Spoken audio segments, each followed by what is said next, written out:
Hello there, it's Brendan Thomas Marris. You're very, very welcome to part 29 of 40. Oh my goodness, back when I was on episode 1, I thought I'd actually never get to 10. Let alone to just shy of 30. But we are trekking away at these, and it's great to have you on the journey. So today we're going to look at Revelation 17 and see what the Word of God has to reveal to us today about the one world government of the end times.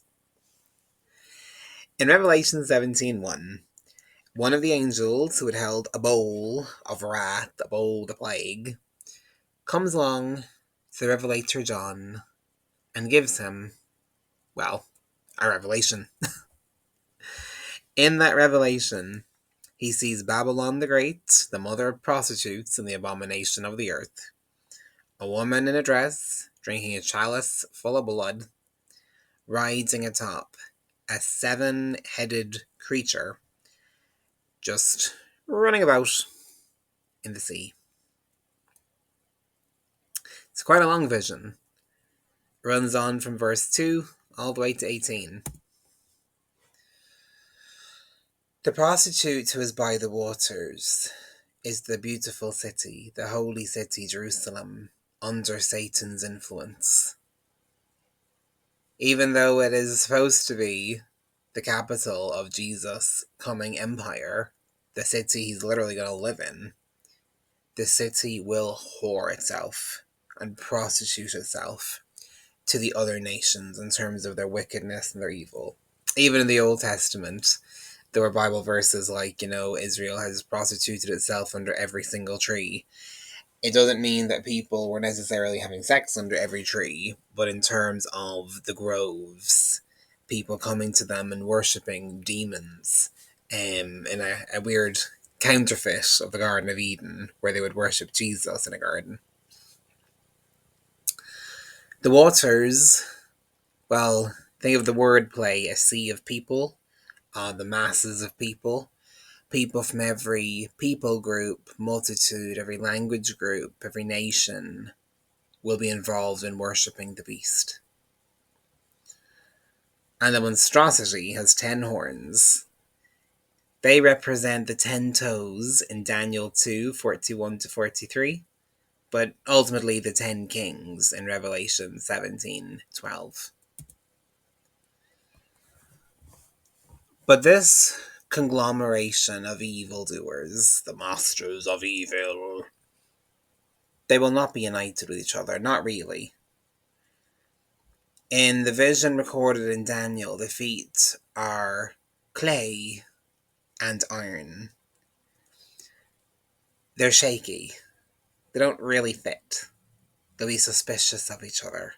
Matthew 24:6 says that there'll even be a cold war going on, even though they're united in evil and constantly talking to each other and plotting the takeover of every institution imaginable. They'll still regard each other with suspicion.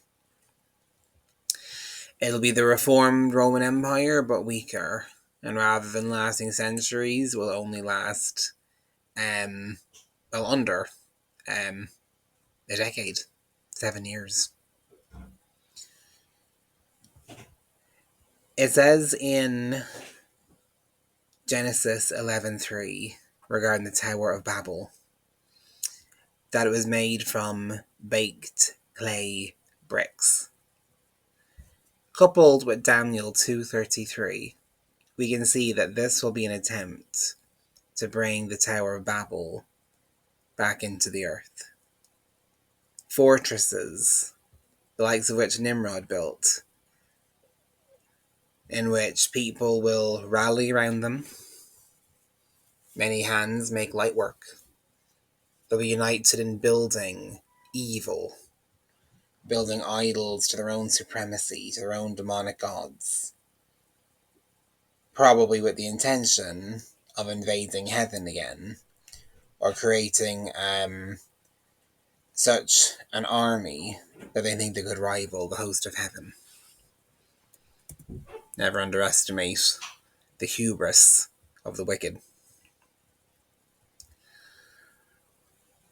We're also given some insight into the one world government in Revelation 13, when it says, Satan stood on the shore of the sea, and I saw the Antichrist coming out to a group of people. With him he had 10 wicked kings and 7 heads, with 10 crowns, the 10 wicked kings yet to emerge on each head, and a blasphemous name. The Antichrist resembled a leopard and had the feet to those of a bear and a mouth like that of a lion, the culmination of all the evil empires in the Bible. The devil gave the Antichrist his power and his throne on the earth and great authority. But the devil also gives great authority to the 10 toes, the 10 horns, to the 10 crowns, the 10 kings. But they willingly cede that power to the Antichrist, recognizing him as their supreme leader. In Revelation 17, 13, and 17, the 10 kings have one purpose, and it will be to give their power and their royal authority to the Antichrist. And verse 16, the Antichrist Mark II, the one that Satan indwells, as well as the 10 kings, will absolutely loathe Jerusalem, the beautiful city. And they will do everything they can to run it into the ground. They will see the multitudes in Jerusalem prostituting themselves to evil, and they'll get off on it, watching them throw their own destinies away. And they will do everything they can to beat it down and to burn Jerusalem to the ground.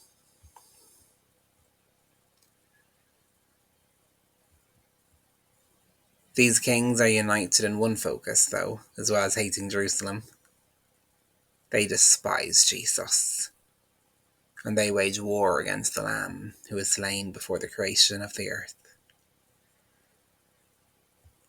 But when he returns at Armageddon, the 10 kings, or however many of them are still alive at that point, will be defeated. So their armies will rally around Jerusalem. Just read Psalm chapter 2. Psalm chapter 2 is Revelation 19.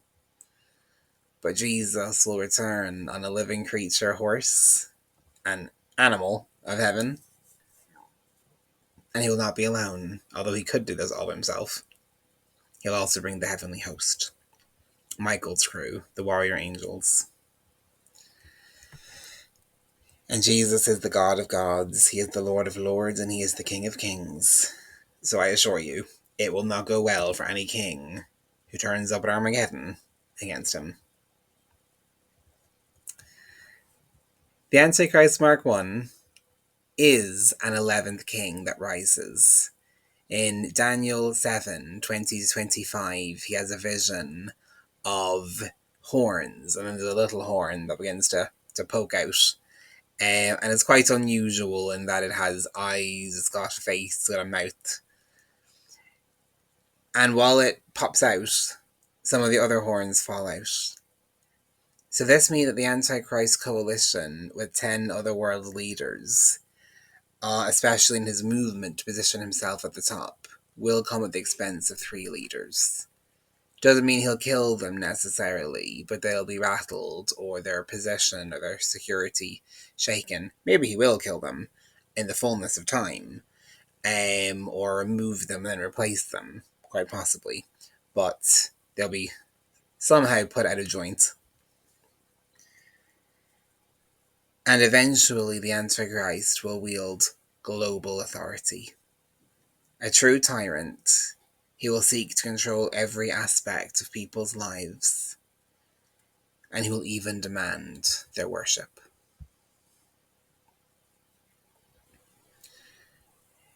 Now, Revelation 17 reveals a mystery about the Antichrist.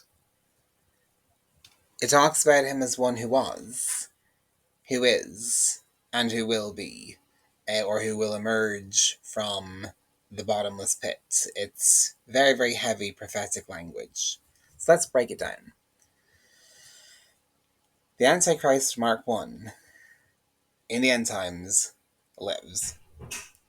Until he doesn't. Until he suffers that fatal wound. He's a politician, or he's a king, he's a warlord. Seems like a man of peace, but he only has murder in his heart. Eventually, however, at the halfway point of the Great Tribulation, he gets killed. At the same time, Satan is invading heaven, which we've looked at before. He fails and gets cast down to the earth, wings clipped. He's no longer able to fly into the heavenlies. So what does he do? Well, he enters the husk, if you will, of the Antichrist, the mortally wounded flesh and blood being. In that sense, he indwells the meat sack. But at the end of the Great Tribulation, Satan is punished, and he's thrown into the abyss, Tartarus, the bottomless pit, for 1,000 years. So that's how the Antichrist was, because he dies, is not because he's dead, but is brought back. And then the reference to the bottomless pits in the future, it's not actually the Antichrist gets thrown there, but Satan does. Now we're told that this creature has 7 heads, and the 7th is an 8th.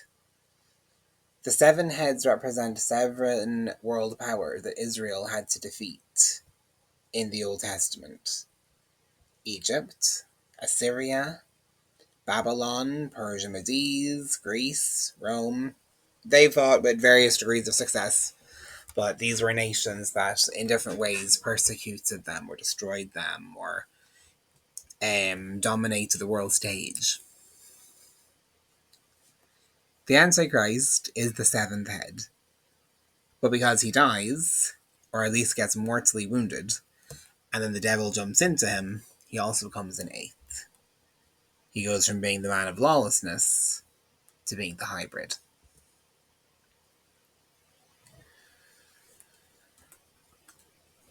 There are references in the Revelation 17 vision to gold, precious stones, and jewels.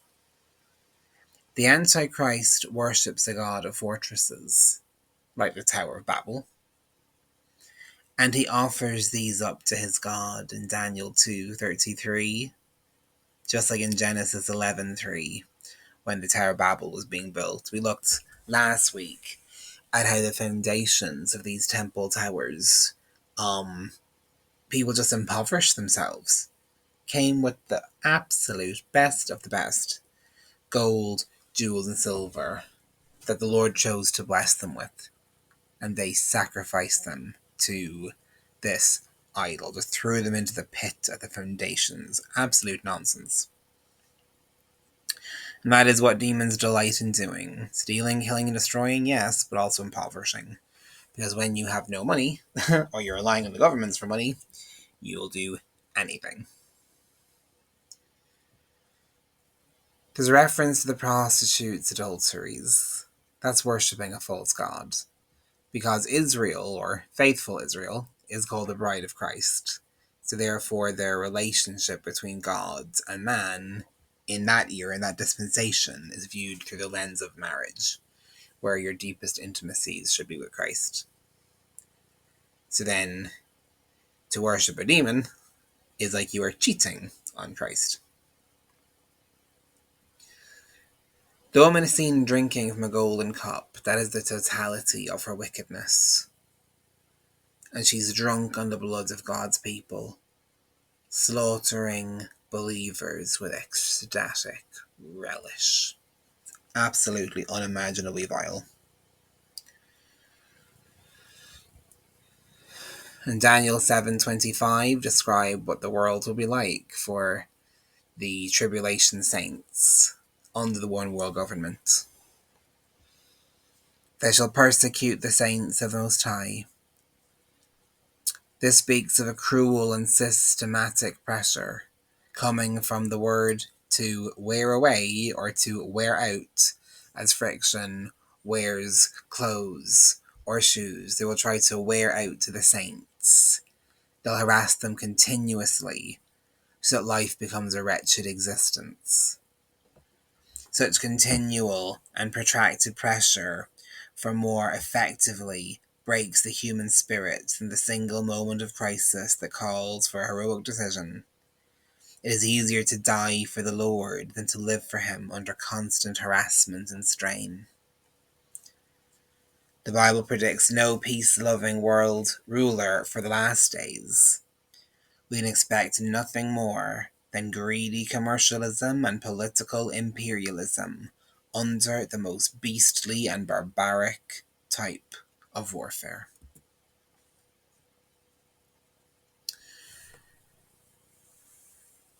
Daniel 11:36 has this to say: the king, the Antichrist, will do as he pleases.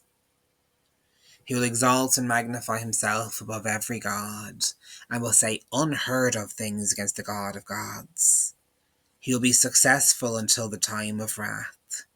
So the wrap-up of the perilous times is completed, for what has been determined must take place. He will show no regard for the gods of his ancestors, so he won't worship gods that people are worshipping today, but an unknown god, one he introduces, but it is the devil. Or for the one desired by women, that's Diana, Asherah, the goddess of heaven, as she calls herself, also the goddess of transgenderism. Hello. Some translations refer to that as he will have no desire for the love of women, so some think he'll be a homosexual. Nor will he regard any gods, but will exalt himself above them all. Instead of them, he will honor a god of fortresses. Remember last episode, we looked at the Tower of Babel? There's nothing new under the sun. Those towers will be recreated. A god unknown to his ancestors, he will honor with gold and silver and precious stones and costly gifts, the very same way that these temple towers under Nimrod were celebrated. People impoverished themselves through the best of the best at the foundations of them.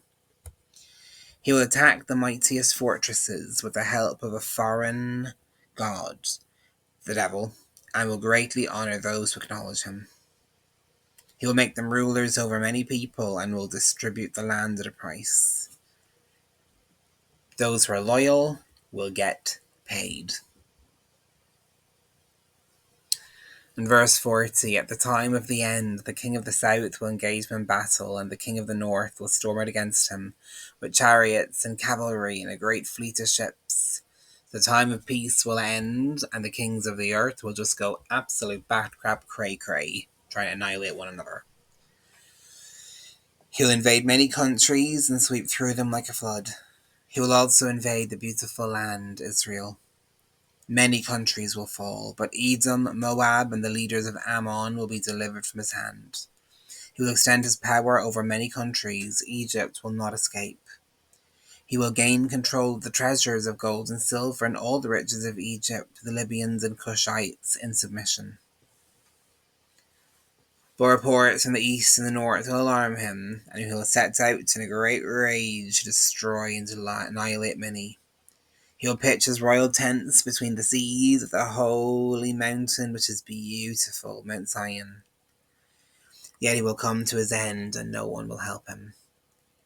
At this point, the Antichrist and his followers, the tyrant kings, will overstep, and it will be the last thing they do. But you'll find out about that in the next video, part 30.